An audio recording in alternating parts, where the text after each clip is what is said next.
Okay, this is going to be a tutorial on the liquid editing. I believe there's already one out on YouTube, but I'm just going to go ahead and make another one. Just going over the simple stuff in FX1.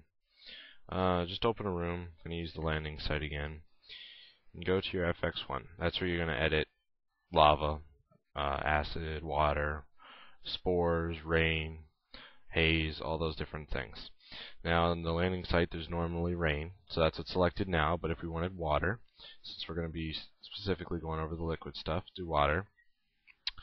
The first thing after that is you're going to have to choose your palette blend. Your palette blend is your colors. You're pretty much your color. There's all the different numbers. A lot of them don't look right. Only a couple of them do. You really just got to experiment. I happen to know 42, I believe, is a blue. So we'll use that for the water. If you're not sure, the best thing to do is go to a room that already has water, lava, whatnot, and look at the FX1, and it'll show you the palette blend number that's used there, and just use it for what you're using.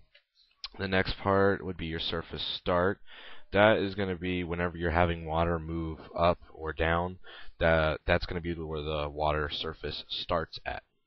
I'll go, or lava surface, whatever. I'll go into detail exactly how those numbers work in a second. Let me go through the rest of them here.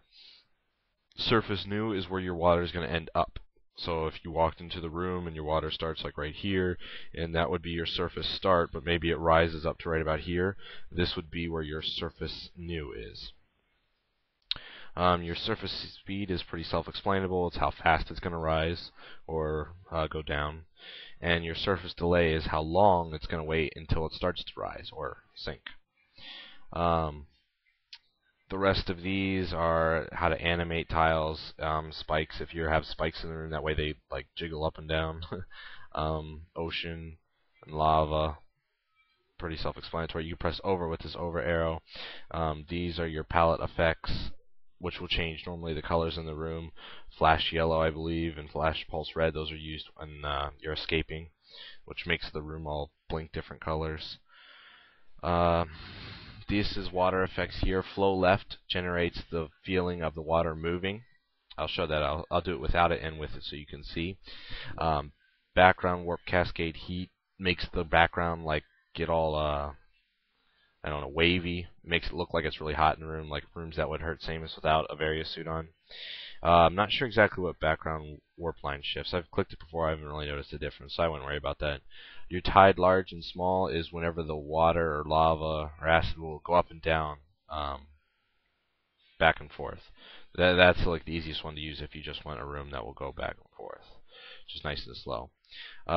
These are used in your room. Most of the time you're going to be using normal. Some rooms use no background, which means the room doesn't have space for like anything else. So if you find a room that already has no background, I wouldn't change it at all, because a lot of times you could break stuff. And the other stuff you can mess around with. Glowing visor dark room means the room's going to be darker with sameness as visor glowing. I'm not exactly sure what the seemingly normal do compared to normal, but bad X-ray scope is the same thing. If you see that in a room, don't change that, because that's normally in a room that doesn't have a lot of memory. Same thing with this one down here. Just different effects that you can add to the room. So let's go back and add some water to the room. Let's not worry about the surface start or the surface new. Or let's just not worry about the water moving. Let's just have it stay at a certain level.